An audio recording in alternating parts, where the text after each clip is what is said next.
afternoon. We have a few seats on the very front row, if anyone would like to come forward. My goodness, isn't it wonderful to be in this beautiful building, in this beautiful building with your very, very best friends, and that's how I feel this afternoon. Welcome to the dedication ceremony of the Emerging Technology Center. This is certainly a significant event and a source of pride for this community. We have, as a community, worked very hard to make this afternoon come to reality, and I am very, very glad that each of you are here with us to celebrate. The Emerging Technology Center is 77,000 square feet. We have a 10,000 square foot high bay area on the far side that houses the very latest in technical equipment for our associate degree in applied engineering technology program and our health physics program. We have information technology on the second floor in state-of-the-art facilities that offers Cisco and Microsoft certification programs. But at the heart of this center is Workforce Solutions. That's the business and education or industry training arm of the college. You saw that when you first walked in. That is the part of this building that will work with your business, with your industry, to do customized training or to provide or offer academic programs and certification courses for your employees. We can do that in any fashion, as every piece of equipment in this building is flexible. It can be moved in and out depending on our training needs. You saw food service availability as you came through to this wing. That is for conferencing. We have a conference center available. We have breakout rooms, all with 3D capability. And now you are in the Fred Paxton Engineering Research Center. It is another 10,000 square foot part of this facility for the University of Kentucky College of Engineering at Paducah faculty to offer and work on research projects for grant development in our community and for product development with our area business. So we are again very proud of this facility, what we think we can accomplish and what we will accomplish in conjunction with our community. It is now a pleasure for me to introduce our platform guests and other honored guests with us this afternoon. I would ask that you hold your applause until all have been introduced. Mr. Bruce Brockenborough, Chair of the West Kentucky Community and Technical College Board of Directors.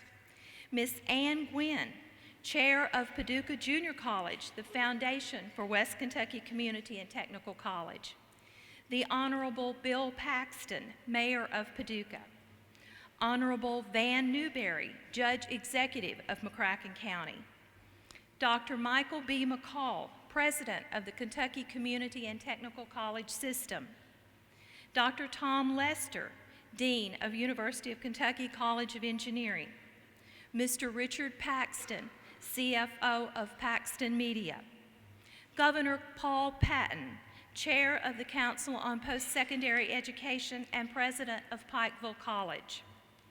Other honored guests with us this afternoon: the WKCTC Board of Directors, the Paducah Junior College Board of Trustees, Mr. Robert King, President of the Council on Post-Secondary Education, and Mr. Glenn Denton, Vice Chair, and Ms. Phyllis Macklin, both members of the Council on Post-Secondary Education. Also, Brent Hausman, Representative, and thank you, Brent, for making this trip this afternoon. Our other legislators, we had a date that we thought would work, and things didn't quite work out that way in the session, but thank you, Brent. Mr. Bill Beasley, President of the Purchase Regional Park, and Ms. Elaine Spalding, President of the Paducah Area Chamber of Commerce. And I would like to, at this time, thank Elaine and the Chamber of Commerce for this being the #1 project in 2006. That being number one, helped vault this project forward, and we thank them. And Mr. Wayne Sterling, President of the Paducah Greater Economic Development Council. And I want to thank Wayne for advocating that we needed the very best in technical education in far western Kentucky. Mr. Nick Warren, where is Nick? Nick, stand up, Nick. Nick is the architect for this beautiful building with Peck, Flannery, Green, and Warren.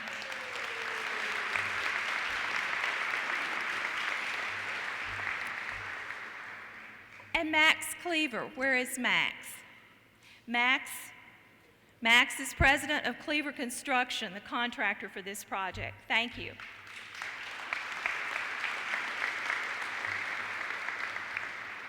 And Bruce Bailey and Gary Postawait, Bruce project director, Gary Postawait state architect for this project, and a sincere pleasure to work with. I also want to recognize Mr. Robbie Rudolph, and I see Robbie standing in the back. Robbie was former Secretary of Finance and Lieutenant Governor, but he is the one who championed this project and moved it through during that legislative process. Thank you, Robbie.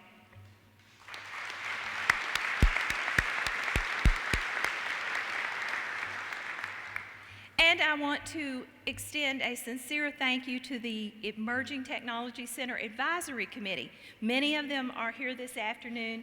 That group was chaired by Lynn King and Basil Drosos, and they played a large part in giving us advice, guiding us as we moved in some of this equipment and as we talked about curriculum and projects for this building.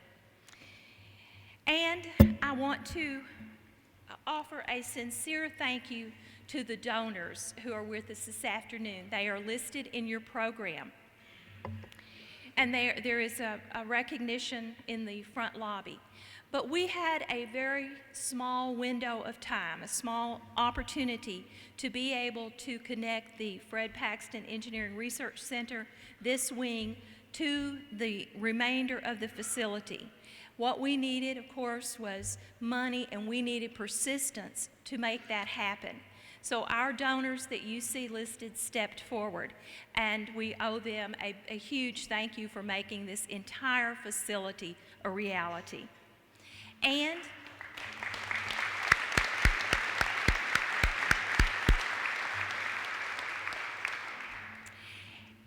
I want to thank the faculty and staff of the college. The faculty, the staff are the ones who put the vision for what this facility would hold, what it would contain, and what it would do. They helped Nick work on that, made that become a plan. And they have worked tirelessly to move in all of these computers, all of this equipment, set it up, and make today a big time for us to celebrate, get it ready for us. So thank you, and thank you again to everyone who has been involved.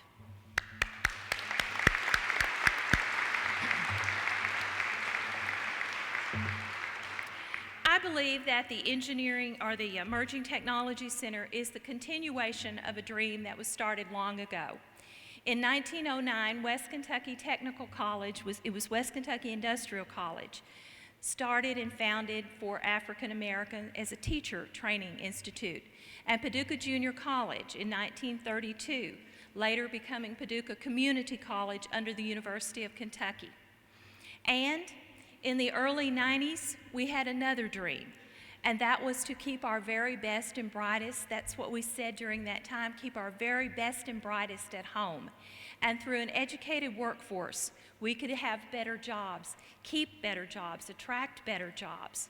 And with that, we started engineering in Paducah in 1997 in Crounce Hall. In 2003, the two colleges consolidated to form West Kentucky Community and Technical College, and a new vision began, and that was to offer the very best in technical education that would be possible. That through that and through engineering being a part of this facility and having our students, engineering students working with the University of Kentucky faculty, West Kentucky students working with our faculty side by side, we could become even more competitive in this global economy. We have achieved that dream today. Thank you for being here with us to celebrate, and we look forward to presenting more about how this has come about and what we can do in this facility. So let me welcome our first speaker to the podium, Mr. Bruce Brockenborough. And Bruce has served as the chair of the West Kentucky Community and Technical College Board of Directors for the past 8 years and watched our changes occur. Bruce.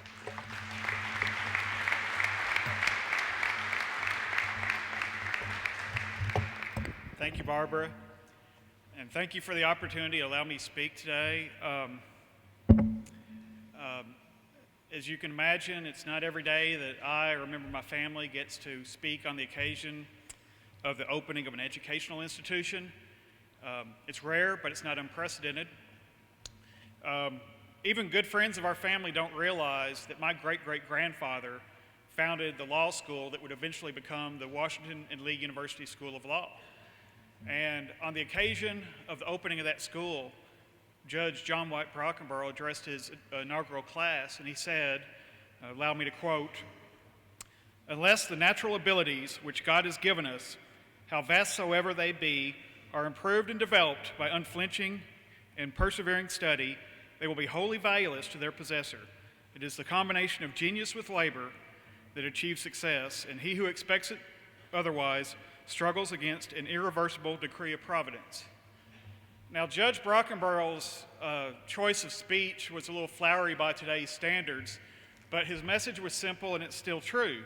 Success is the result of the combination of ability and academic rigor. In Western Kentucky, we cultivate as much ability as anyone, but we haven't always provided the optimum setting for that ability to become genius. In dedicating this building, we are dedicating our community to the ethic that we, as a community, are responsible for providing every tool that is within our reach to transform talent into success. The dedication of this building is not the end of that responsibility. On the contrary, it's the beginning. It's my hope that as we drive by this magnificent structure in the months and years to come and marvel at its beautiful architecture and technological advances, we ask one simple question: what's next? What more can we as a community provide to cultivate, keep, and profit from our wealth of talent? In doing so, we remove all limits to our potential and give countless generations the greatest gift of all, opportunity. Thank you. Thank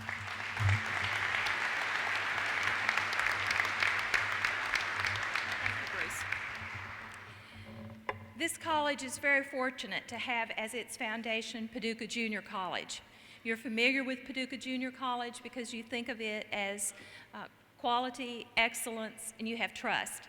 Chairing the foundation is Ms. Ann Gwynn. Ann, bringing remarks.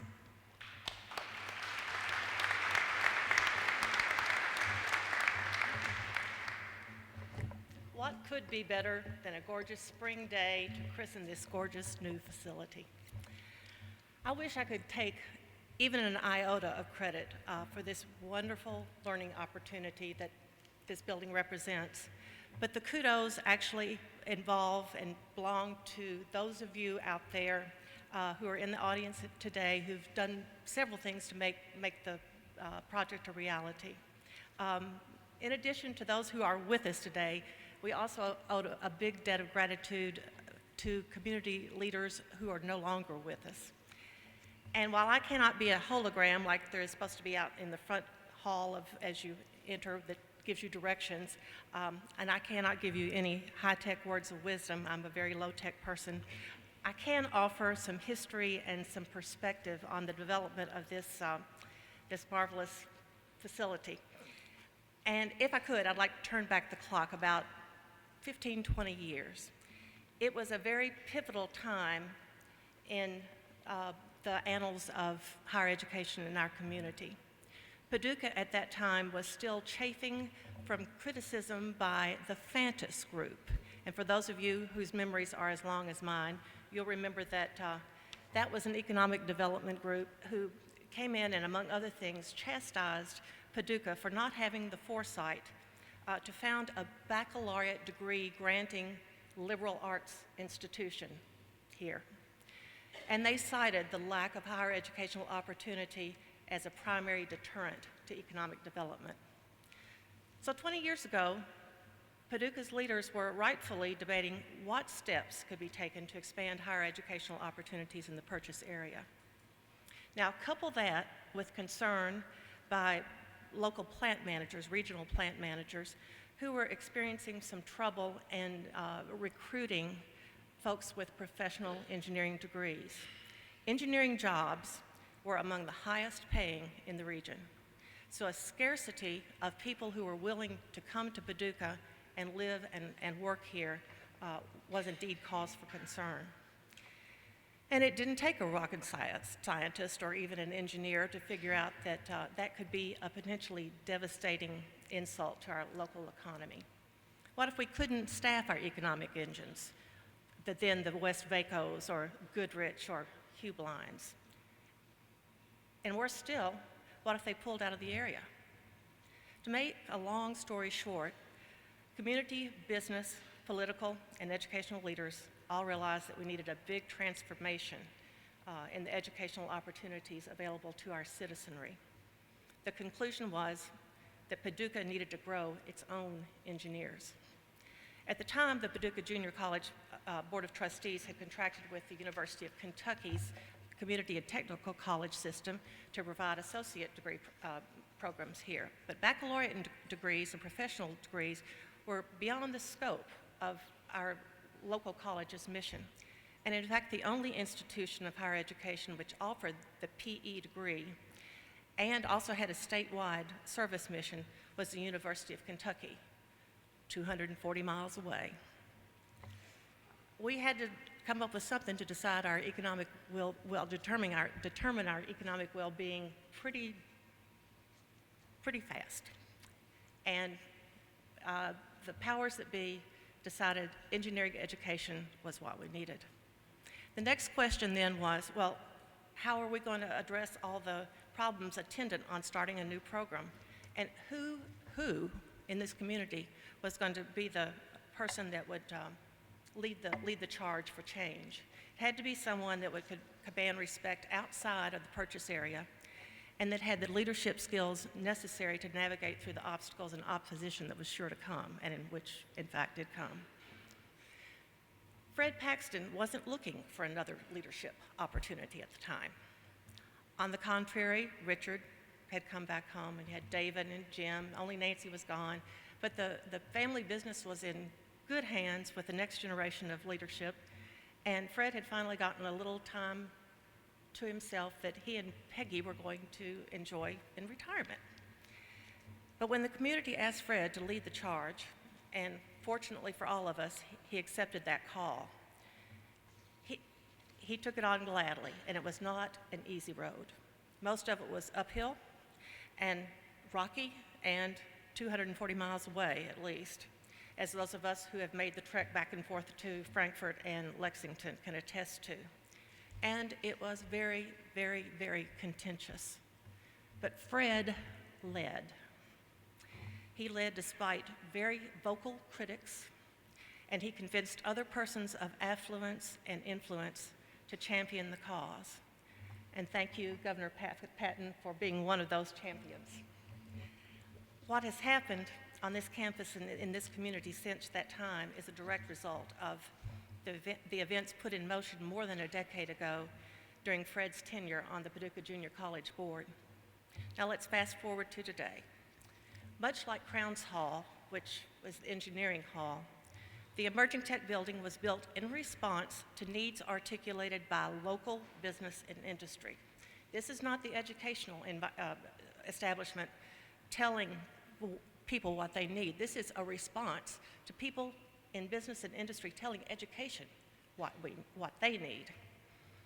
It started with Wayne Sterling, Wayne, thank you, of GPDC, and he advised Dr. Veazey very early in her presidency and early as your tenure with Greater Paducah Economic Development Council that you couldn't recruit a state-of-the-art, or you couldn't recruit an industry to Paducah without a state-of-the-art training facility. So thank you for your foresight. And Dr. Veazey, whose passion and ambition for this college is rapidly becoming legendary in its own right, did what she is disposed to do. She sought out the premier emerging tech sites in the country and then committed to one-upping them. Thank you, Dr. Veazey, for adhering to your high standards. Dr. Mike McCall, recognizing the impact the building and its programs would have on the region, fast-tracked the project, moving it to a #1 priority status in the legislature. Thank you, Dr. McCall, for sharing our priorities. Dr. Tom Lester, Dean of the UK College of Engineering, realized the opportunity to support his faculty and encourage their research. And he generously upped the ante with $1 million toward this research wing. Thank you, Dr. Lester, for innovating. And PJC's very own Mariner at Large and fundraiser par excellence, former board chair Ken Wheeler, quickly and quietly raised the additional $1.2 million necessary to expand the building's footprint to include the engineering wing.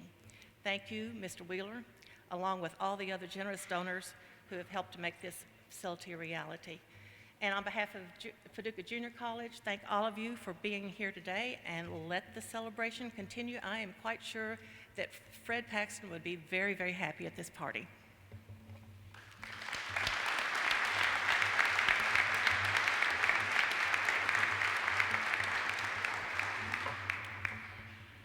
Early in Mayor Bill Paxton's tenure as mayor, he saw that our college needed to have this type of facility, that we needed to go beyond our current capabilities. And this became one of his very first priorities in his term. So thank you, and welcome to make a few remarks, Mayor Paxton.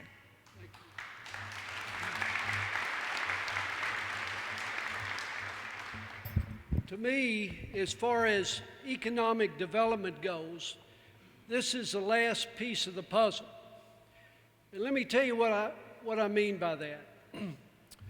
As far as industrial parks go, we have the regional park between Mayfield and Paducah ready for business. We have the Riverport West, 1,800 prime acres of land with river frontage, rail frontage, and interstate availability open for business. We have the Industrial Park West, where Infinity Media is located and where the Coca-Cola plant is located, open for business. And we have the Information Age complex that is going strong, open for business.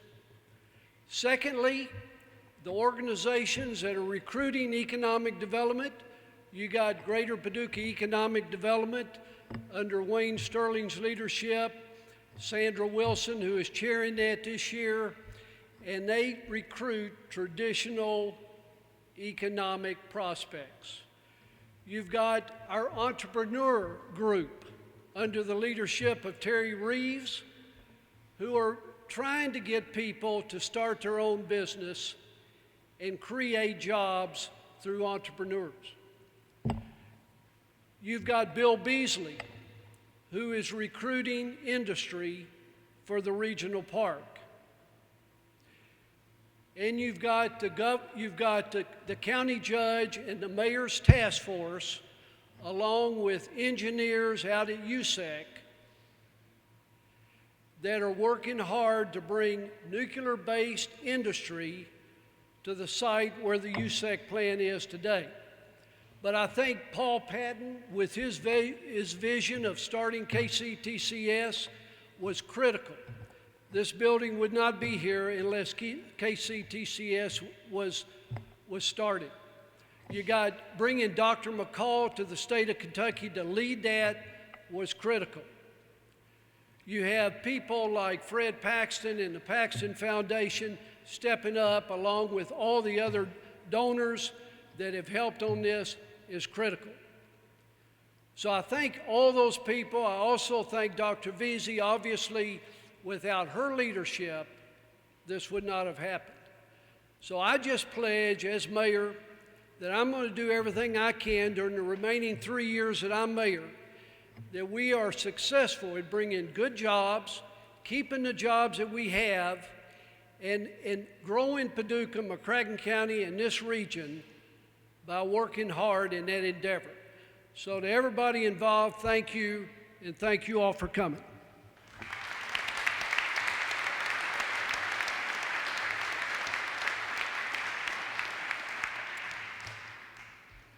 I don't know that I mentioned that we have wonderful food service now available in this facility for our faculty, staff, and the community.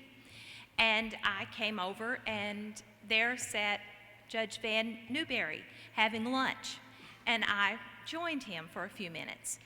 And I enjoyed that conversation because it said to me volumes about the judge's commitment to the community college and how much value he sees in that connection with economic development. So thank you, Judge Newberry, ahead of time on your remarks.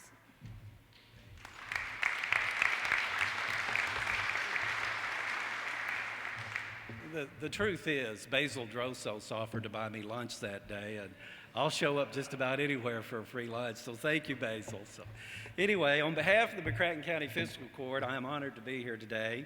You know, job retention and creation are probably at the forefront of our thoughts. My apologies to Dr. Montgomery, probably not healthcare so much around here, but job creation. About 2 years ago, I was having a conversation with Mr. Rex Smith. And Rex and I were over at the Greater Paducah Economic Development offices, and Rex was telling me that in his opinion there were two problems with Kentucky economy right now. And the first one was locally, maybe a lack of as many innovative businesses as we'd like to see, and we do have some here, but we'd like to see more. And the other thing he said was a lack of a very skilled workforce. Well, Rex, I think today we can say thanks to Dr. Veazey's foresight several years ago that we are here today in a wonderful facility that should help remove both of those two impediments. So thank you very much.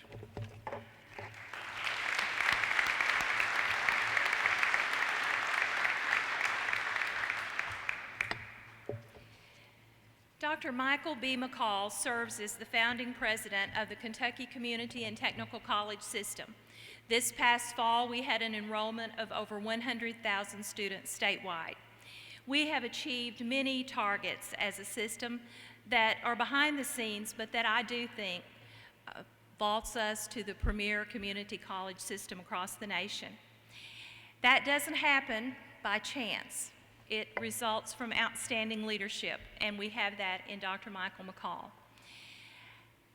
One of the things that I admire most about him is his ability to stand up and make very tough decisions. And back in 2006, he made the decision to make this facility, as Ann said previously, the #1 priority of the Kentucky Community and Technical College System, vaulting it to the first and working with us as we labored during those legislative days to bring this money home and invest $16.5 million to this project. He has been to Paducah on many occasions. We are always delighted to have him on campus, and I want you to help me thank him for his work on behalf of our entire community.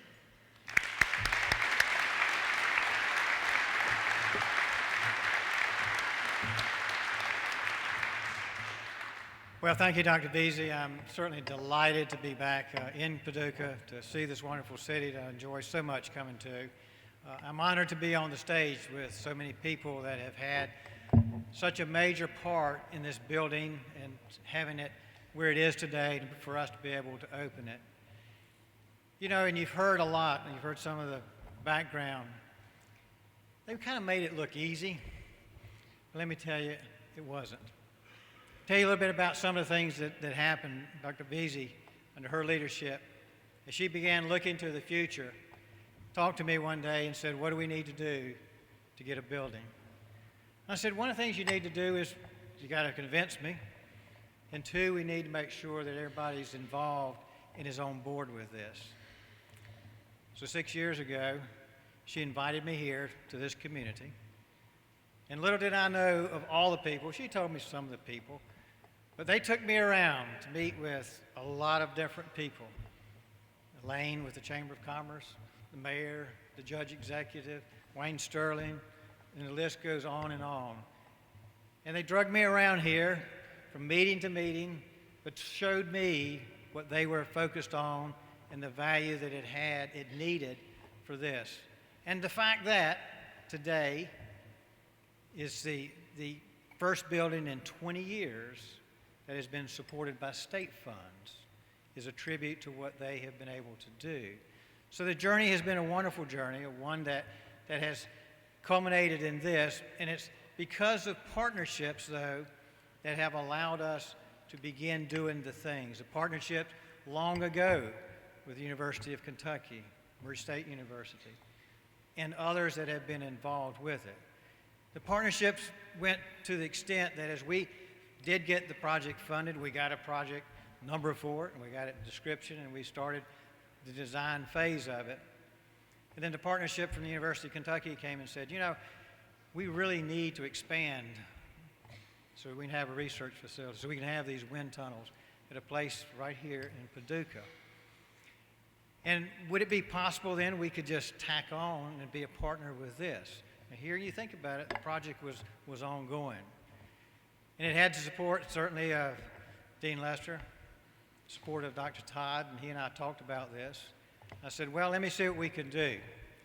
So I talked to called our project manager, Bruce Bailey.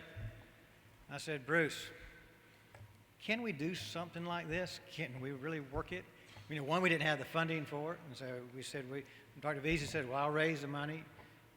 The university stepped up to the plate and put in some money too. Bruce, in his can-do way, always does, looked at me and he said, Doc, if you want it done, we can do it. And I think that's the attitude that everybody has always had about putting things together. You know, 9 months ago, I started an advocacy campaign to focus on the value that KCTCS brings all across our state. The fact that it has and can continue to transform lives, and it will transform Kentucky.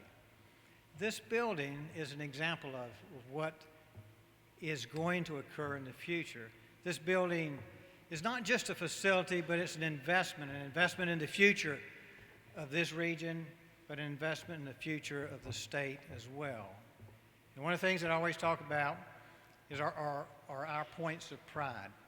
I can now add this to the top of the list, that this is one of the points of pride that we have, because it will provide access to Kentuckians, access to the Paducah area that has never been there before. So I'm delighted to be here today. I'm honored to have been a part of this occasion, but particularly of this project. So I want to thank everybody, the community, and everybody on the stage for their participation in making this dream become a reality. Thank you.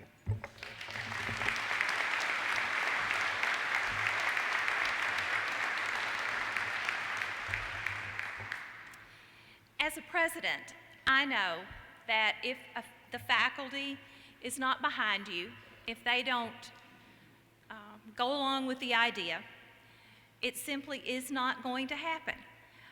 You need faculty.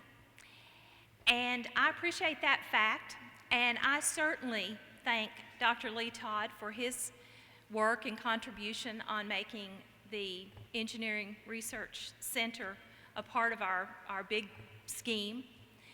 But I have been working side by side with Dr. Tom Lester, Dr. G.T. Lineberry, and Dr. Bill Murphy since the early 90s.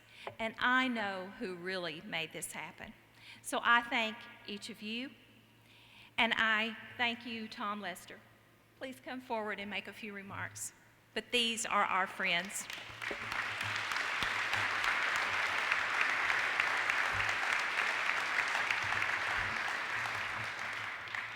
Well, ladies and gentlemen, it is an honor to represent the University of Kentucky here today.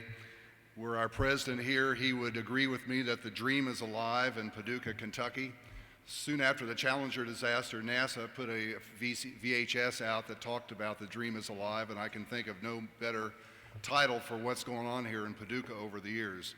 The dream is alive most assuredly because of the visionary leadership of President Veazey and Mr. Brockenborough and your PJC Inc. and your board of directors here. The dream is alive because of the steadfast support that this community has through its political leadership, the mayor and the judge executive for educational outreach and educational development far beyond what many considered possible. The dream is alive here because of the wonderful positive support that President McCall and Governor Patton have exhibited at the state level for what's gone on here in Paducah. And the dream is alive most assuredly because of donors like the Paxton family, Ken Wheeler, and those of you, so too many to mention out in the audience, who have pitched in to help us put this building together. Finally, the dream is alive, ladies and gentlemen, because of my wonderful colleagues at the University of Kentucky. G.T. Lineberry, who is the Associate Dean for Commonwealth International Programs, has probably been down here 100 times. We think he may have a second family down here, we're not sure. But GT is the one here who's really ironed out all the minutia that's made this tripartite agreement between West Kentucky Community College, the University of Kentucky, and Murray State University work. And it is a unique relationship unknown in the rest of the United States. Bill Murphy and the faculty here have done a phenomenal job in building two very, very successful programs in chemical engineering and mechanical engineering, and I want to thank them and the staff as well.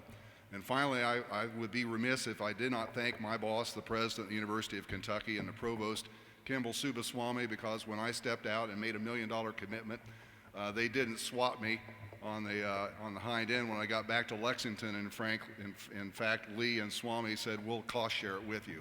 They were enthused, and they know the importance of higher education and engineering education to West Kentucky in particular.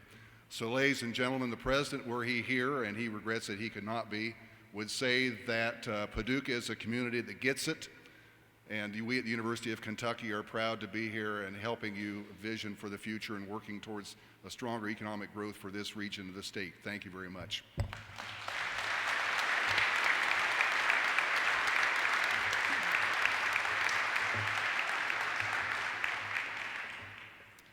Mr. Jim Brockenborough, I'm very glad to see you here this afternoon to be with us as we celebrate. Dr. Lynn O'Hara, former president of Paducah Community College, could not be with us this afternoon, but he did send a congratulatory letter, and I would like to read a few of those comments.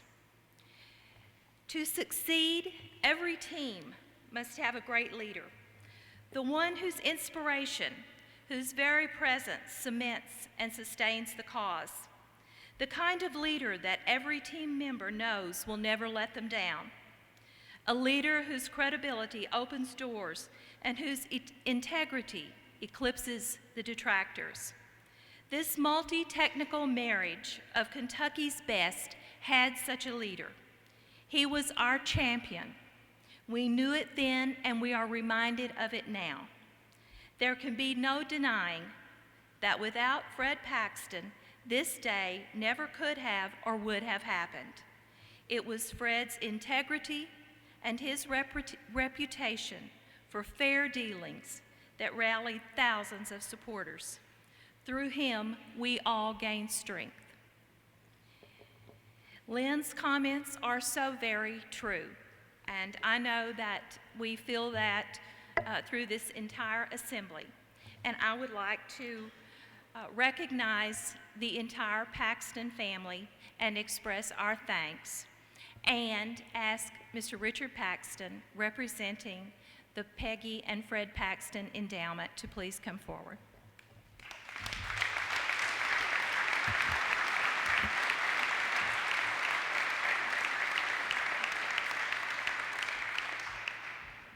Many of you may not be aware that I moonlight as an itinerant preacher in this end of the Episcopal Diocese of Kentucky, which, as I showed up today, had the Honorable Judge Jeff Hines quite concerned, because he informed me, do you realize this will be the second of your sermons that I've heard in 3 days, and that's way over my quota.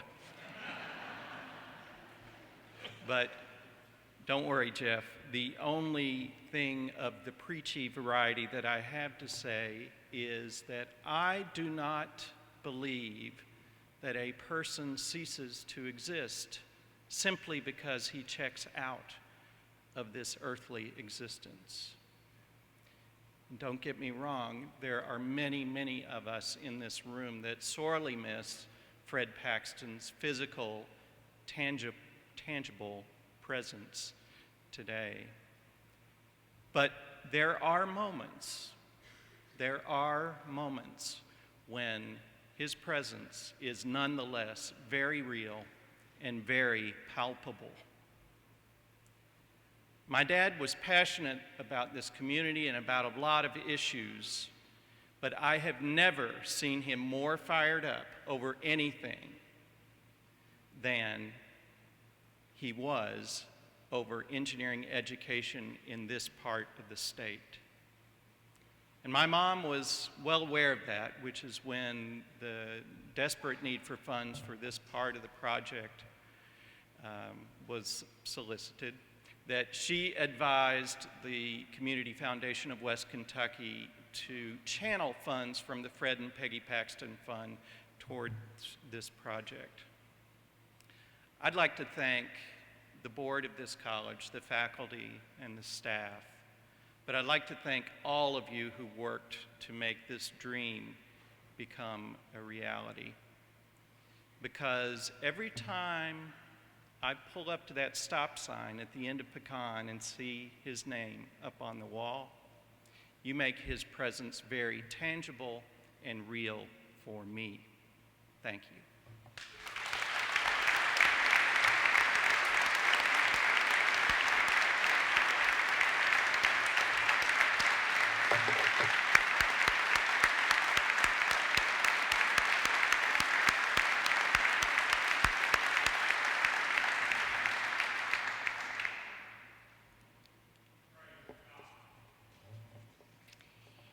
February 1998, Governor Paul Patton presented a ceremonial check for $912,000 for the Science and Engineering Building Project. In April 1998, Governor Patton was back in Paducah to speak at the official dedication of Crounce Hall.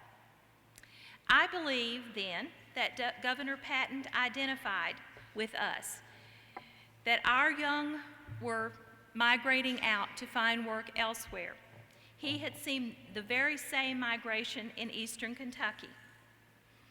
Governor Patton championed the successful passage, as you've heard earlier, of House Bill 1 that resulted in the formation of the Kentucky Community and Technical College system, and he is often referred to as the higher education governor.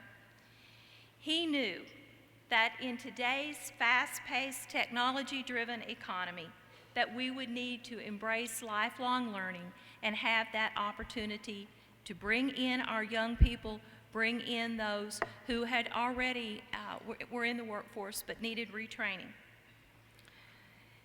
Governor Paul Patton, I believe, has built one of the greatest education legacies in Kentucky history. Former Governor Paul Patton was named the 18th president of Pikeville College in August 2009. And we are very honored, Governor Patton, to have you back with us today. We hope that you are pleased with what you have seen in our community and on our college campus from those early days in your dedication of Crounce Hall. So, welcome, Governor Patton. Thank you, Dr. Veazey.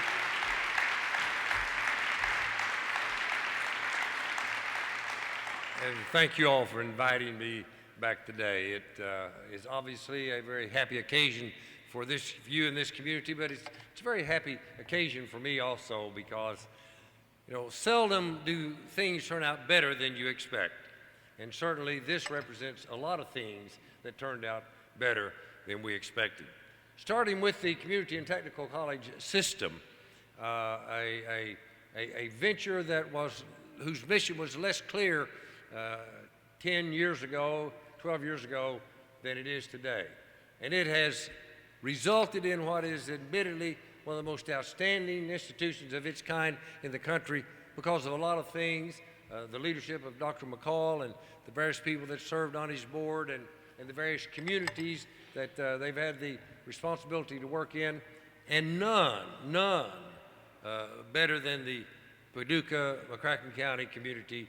You have represented the epitome of what community-based education ought to be, and that's responding to the needs of the community.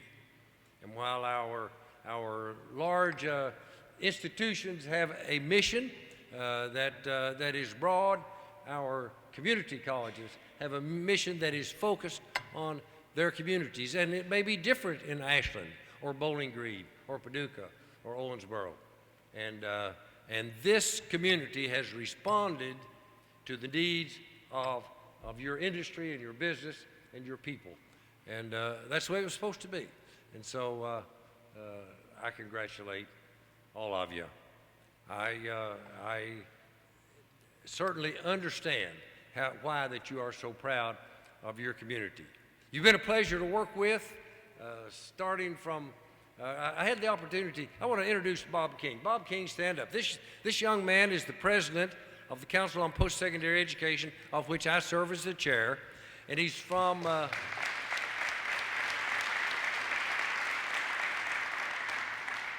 Judge, he was the county judge of, or county executive of Monroe County, New York, which is the home of Rochester, a very large county. He was a Republican, and Republicans are pretty welcome down here, I understand, nowadays. He was in the state legislature. He was the budget director for Governor Pataki, and he led the University System of New York, one of the largest public educational institutions in the whole country, and then was in Arizona leading a community foundation. And so we got down a little early, and we had the opportunity to tour through downtown Paducah, Mayor, and he was impressed, I'll tell you. And it was very impressive. What you have done is what any community has to do. You know, I'm a pretty big believer in government, but government is only a helpmate to help communities build the kind of place that they want to live and work and raise a family. And that's what you've done here in McCracken County. It's not good enough to just say, you know, I pay my taxes and I expect the government to build the kind of community that I want to live in. It doesn't work. All they're going to do is lay the framework where you can build your community. And that's what we celebrate here today with leaders like Fred Paxton. And I had the pleasure of getting acquainted with Fred early on in my political career and considered him to be a personal friend and a political advisor, even though he didn't always agree with me and I didn't always agree with him. He always offered me sound advice. And for this community, and to honor him with this structure is certainly the appropriate thing to do. But he's not the only one. He's not the only person in Paducah, not the only business in Paducah that has stepped up and said, yes, we want help from the state, but we will do our part. Whether it was the Information Age Park, which was the first big project that I worked on here in this community, or the engineering project where the businesses of the area said, we need this and we'll step up and do our part, or whether it was the community development things downtown, Mayor, that we worked on, or the projects right here on this campus. In every instance, or the Performing Arts Center also, another thing where this community stepped up like no other community in Kentucky has done, to my knowledge. And that's the reason that there's a bright future here in Paducah. So I'm proud to be back. I've enjoyed the morning to tour the campus and see a lot of the things that we worked on 8, 10 years ago. More than anything, I enjoyed visiting with some of you and renewing acquaintances and having an opportunity to celebrate with all of you one of the great events of what is really a great community. So again, thanks for inviting me to be a part of this, and I know that the future of Paducah is bright. Continue the good work. God bless every one of you.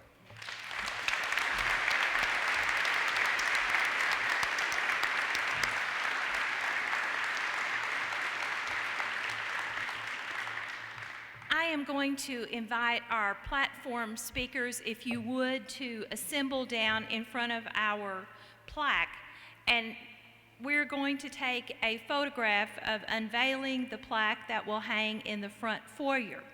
Now, we're doing this because it's a historical moment, and you've heard much history today, and we want to add to that history for the future.